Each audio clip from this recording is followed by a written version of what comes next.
Hello YouTube and welcome back. My name is Stevie Boots and this is going to be episode 3 of Surviving Mars tutorial. So last episode we covered rovers and in this tutorial we're doing maintenance. I did notice the sound was a bit soft previously.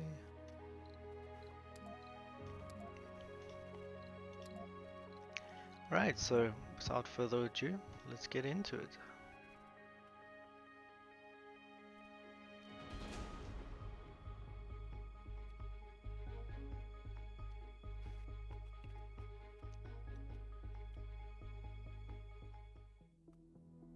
Welcome, Commander. It looks like this forward base has gone through a major dust storm. Now it is your job to fix it up and prepare it for the first colonists. Colonists. In this tutorial you will learn how to handle power, life support grids, and building maintenance, as well as how to construct your first dome. That sounds fun. First things first, let's remove some unnecessary structures. This concrete extractor has depleted its deposit and it will be of no use now. We can salvage some construction materials from it. Okay, so salvage is an option. That's nice. Now let's get that drone hub operational. Oops. Okay, so our drone hub, we need to add power.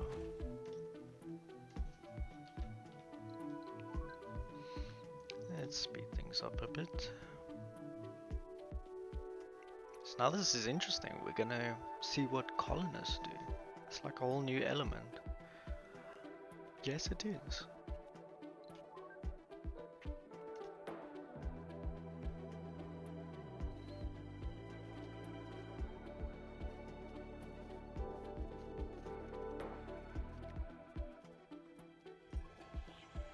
We have some power, but it's not enough. We should prioritize the drone hub. You can change the priority of buildings manually. Buildings on higher priority get power, maintenance and workers first. We can use the machine parts left from the concrete extractor to build a wind turbine. Wind turbines are a good alternative to solar panels, as they operate day and night. They also get bonus power production if built on high ground. However, wind turbines have a high upkeep cost and require maintenance more often than solar panels. Huh.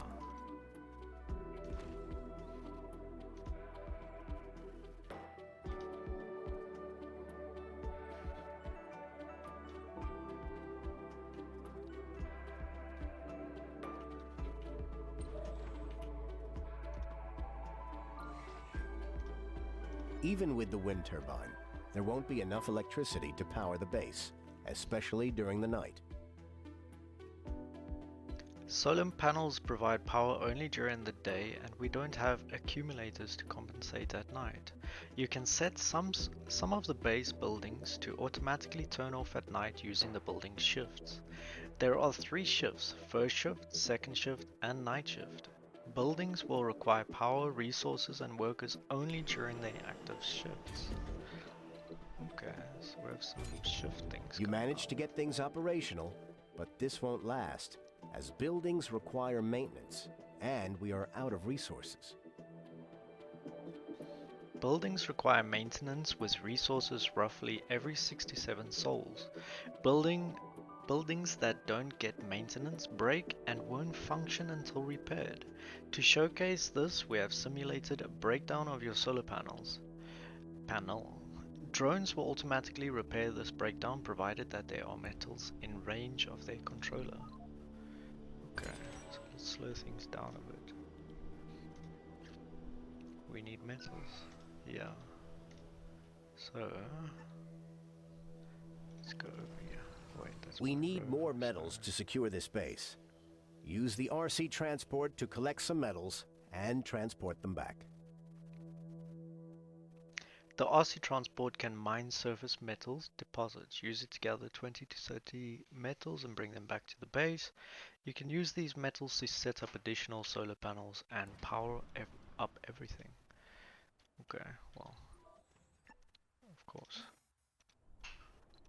So I was going to send the wrong one. Let me see. The more and more I go through this, I really can't wait to actually play the game. It's going to be exciting.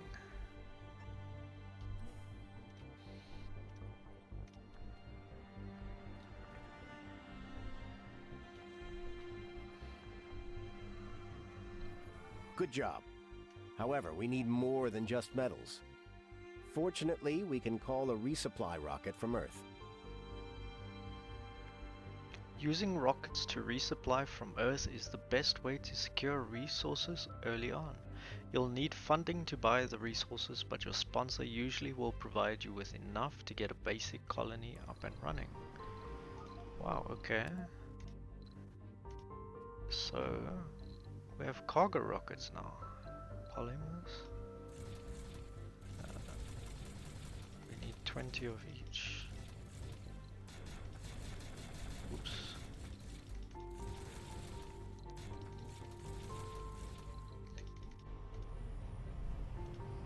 Let's do some cleaning up around the base while we wait for the rocket to arrive.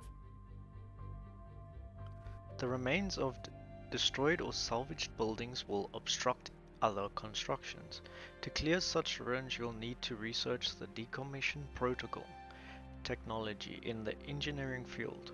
For the purpose of this simulation, we have provided you with the tech. Okay.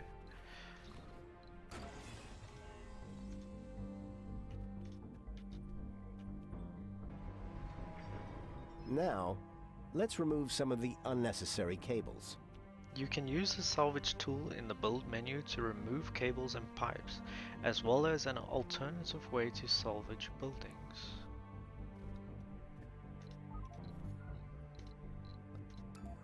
Ah.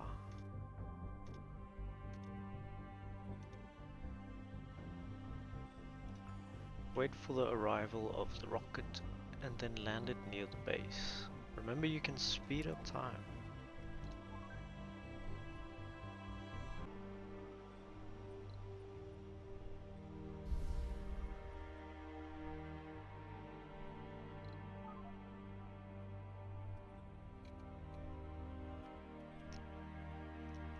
And touchdown. The supplies from Earth have arrived, and we can use them to expand the base. Let's start with the power accumulator. It allows you to store power for the nighttime or emergencies.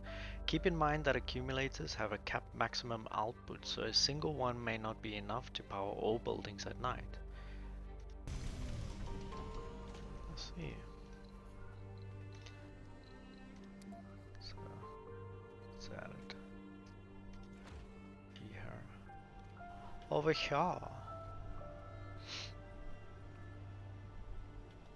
Wow, these drones don't waste time.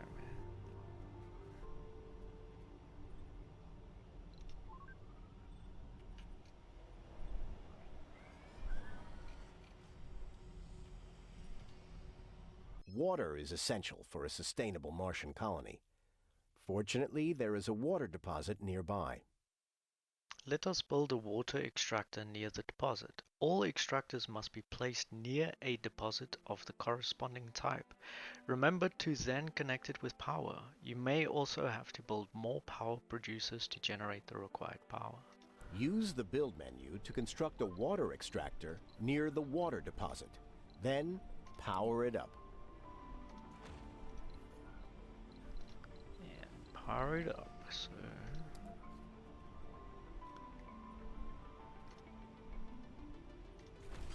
probably the most logical connection.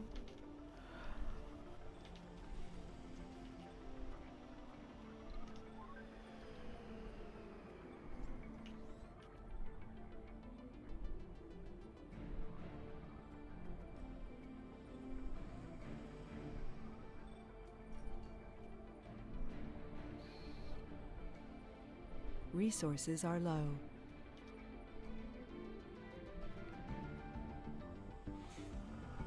The water extractor is ready, but we don't have a storage for the water it will extract.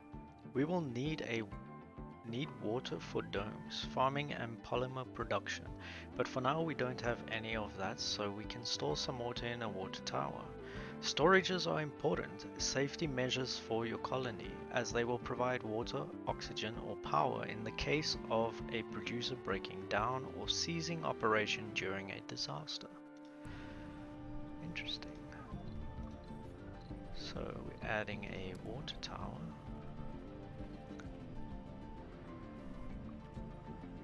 Keep it quite close to the water. Production.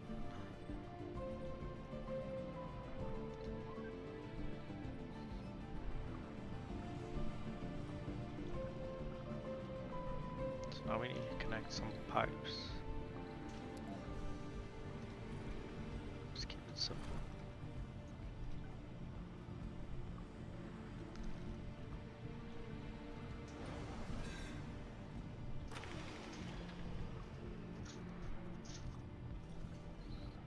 The time has finally come to build the first dome that will house our colonists. Domes are large superstructures that house colonists. You can construct many buildings inside domes. Some of them will require colonists as workforce. Domes have a limited space but can be connected via passages to form large systems. Remember to use the RC transport to mine metals and to call Resupply Rockets if you need advanced resources to finish the dome. Okay. So for now, let's put our dome up. And construction begins. Ah, look at them go.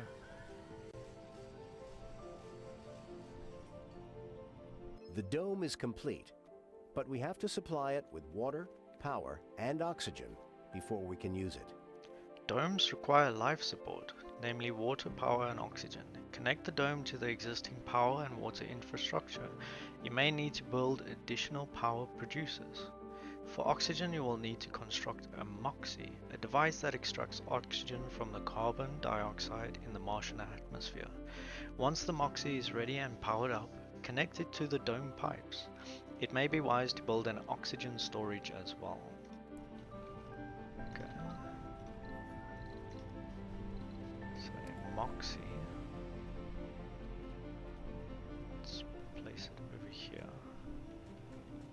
for now.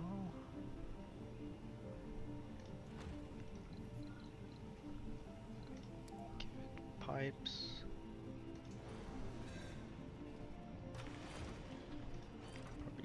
Just to connect everything.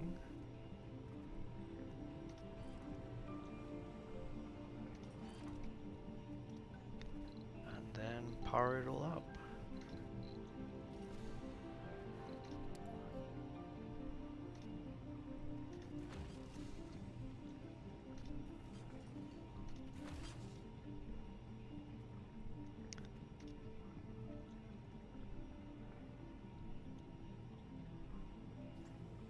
I can always get these solar panels to join.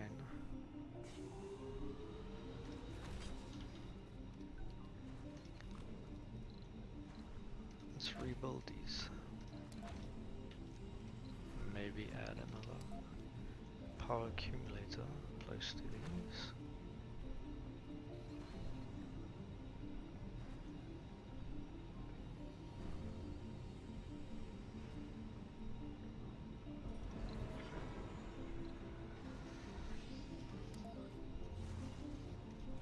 Second wind turbine. I think everything together should power up just fine.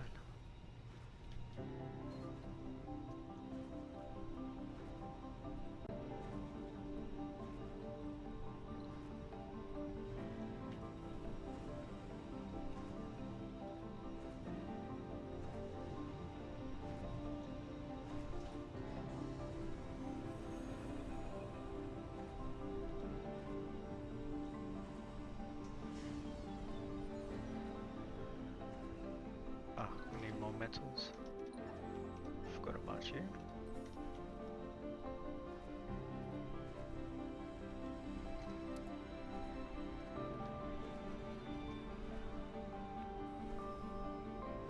Well done. You have completed the simulation successfully. Oh, that's it. You have learned how to handle power, water and oxygen, as well as how building maintenance works. You are ready to set up a basic colony, ready to accept the first human pioneers on Mars. So exciting. The next tutorial deals with the colonists and their needs. You can continue to it now or simply start a new game and return later when you are ready to learn more. Alright, so that's it for episode 3. Hope you guys enjoyed this one. It's really interesting to see how the game's developing, and I'm so excited to actually get into my first game. But I'm going to finish these tutorials first so that you don't have to. And yeah, thanks for watching. Hope you guys enjoyed, and don't forget to like and subscribe. Bye bye.